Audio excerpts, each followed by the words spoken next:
Hey guys, you're in a nutshell with me, Ina. Maikli lang tong episode na ito para po sa mga nagtatanong sa kung ano ba talaga ang priority ng Canada pagdating sa mga tinatanggap nitong skilled workers. Ito na ang sagot. May bago po kasing post ang IRCC sa kanilang social media accounts. Talking about this, ano ang top 6 categories nitong skilled workers na gusto nilang i-draw mula sa tinatawag na express entry, yung category-based express entry draws. For those of you who have researched about this, I know, or who have researched about migrating to Canada, I'm sure baka daanan nyo na itong topic na ito. Express entry category-based draws. Okay? So sige, puntahan natin, no? Pwede nyo rin to puntahan, guys. This one I'm gonna show you is from IRCC's post on X, formerly known as Twitter. This was just posted 24 hours ago, June 17. Okay?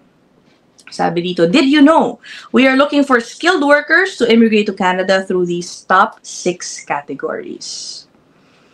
I would assume, no guys, it's safe to say na priority ito for 2025. Alam niyo naman po sa Canada, paiba-iba ang policy, paiba-iba ang polisiya. Minsan, nag-iiba rin po ang priorities nila sa ilang mga specific jobs under these categories. So, mamaya pupuntahin rin natin yung specific job titles under these 6 categories. Okay?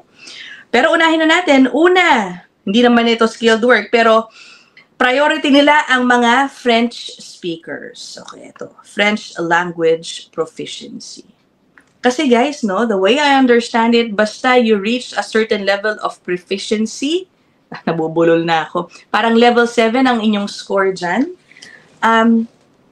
lenient sila sa type of job offer na meron ka. Okay? Correct me if I'm wrong. Pero sige, i-research nyo yan, ha? Okay. Plus points agad yan kung kayo ay mag-aral ng French. Number 2, healthcare.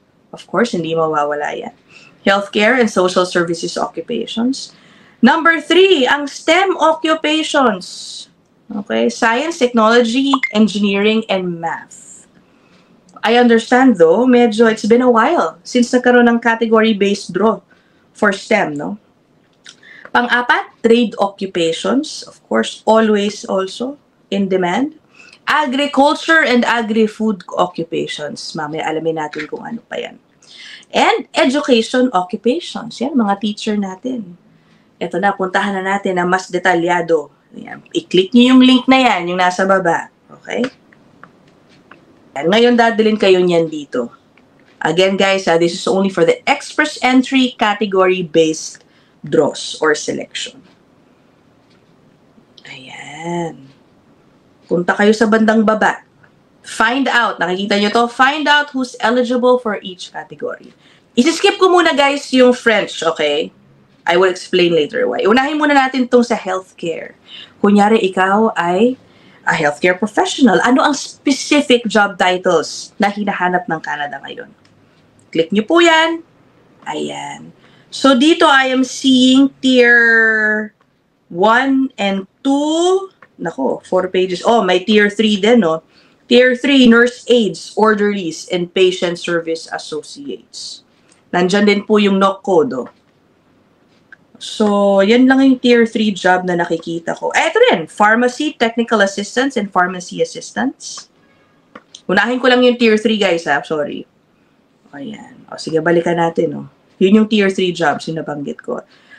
So, under healthcare, animal health technologists, audiologists, cardiology technologists, chiropractors, dental hygienists, and dental therapists, dentists, dietitians, general practitioners and family physicians, licensed practical nurses, massage therapists, medical lab assistants, ayan, ayun, tier 3 din pala yun.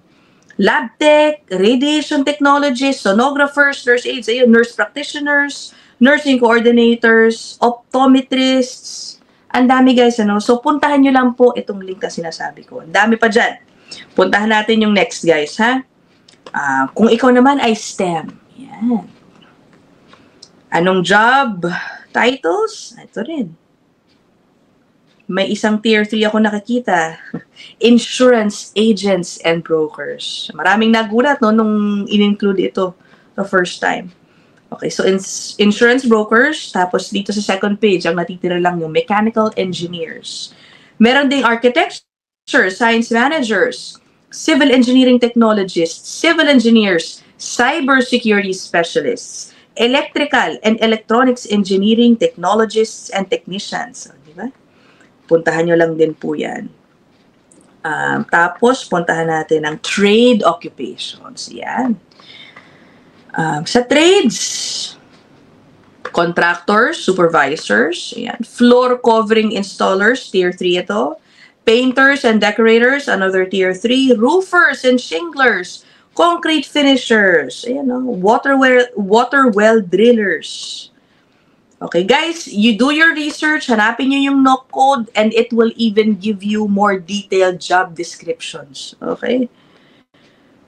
Ito pa, electrical mechanics, heavy-duty equipment mechanics, heating, refrigeration and air conditioning mechanics, bricklayers, cabinet makers, carpenters, gas fitters, plumbers, diba? Sheet metal workers, construction millwrights. Madami sa trades, ano? Of course, ang cooks nandito din, diba? Priority rin ang cooks. Home building and renovation managers, etc. Okay, again guys, I'm just giving you a glimpse. Sa agri, naku, nakita ko na to kanina eh. Isa lang ang nakasulat dito. Matibay ang mga butchers, retail and wholesale butchers. Guys, puntahan niyo yung no code niyan, okay? And see the specific job duties. Okay. O magtanong kayo, shoutout sa kaibigan nating si Brandon Boy. Ayan, ang butcher ng Manitoba. Sundan nyo yung vlog niya. Baka may idea po kayo doon. Makakuha kayo ng idea doon. Sa education occupations naman, to 5 lang, ano? Elementary and secondary school teacher assistants, instructors of persons with disabilities, early childhood educators, elementary school and kindergarten teachers, and secondary school teachers. Diba? Ngayon, puntahan natin yung sa French. Kaya ako siya hinuli. Nakita nyo, whenever I click on the category, lumalabas yung specific job title. Kanina nabanggit ko sa inyo, no? Parang medyo mas flexible sila sa type of jobs. Sa job offer na meron ka, basta ikaw ay proficient sa French. Tinan mo, i-click ko siya. Who is eligible for the French language proficiency category? Wala po kayo pang makikitang specific skill dito. Work, rather. Ang nakasulat lang po dito, to be eligible, you must have minimum score of 7 in all 4 language abilities pag kayo po ay nag-take ng French language test. Okay? And meet all of the requirements in the instructions for that round. So, i-click nyo na lang po yan and do your own research. Okay? Basahin po ninyo. Okay? Yun lang naman, sabi ko sa inyo, maikli lang itong ating episode na ito. You can go again to IRCC's social media sites if you want to know more details and read up on it more. What do you think about this? Kayo ba ipasok sa priorities na nabanggit dito? Ayun, 6 na categories. Again, this is only for draws made sa express entry category base. Siguro pang close ko na lang kahit na naghihigpit ang Canada, kahit na nagbabawas ng mga temporary foreign workers, international students, ganyan, tuloy pa rin naman po ang pag-draw. But they are only conducting it sa mas mabababang bilang. Okay? Mas kaunti lang po ang tinatanggap compared in the previous years. So, yun lang naman. Okay, good luck. Kayo ba? Pasok? Let me know your thoughts down there in the comment section. I'll see you guys in the next one. Bye!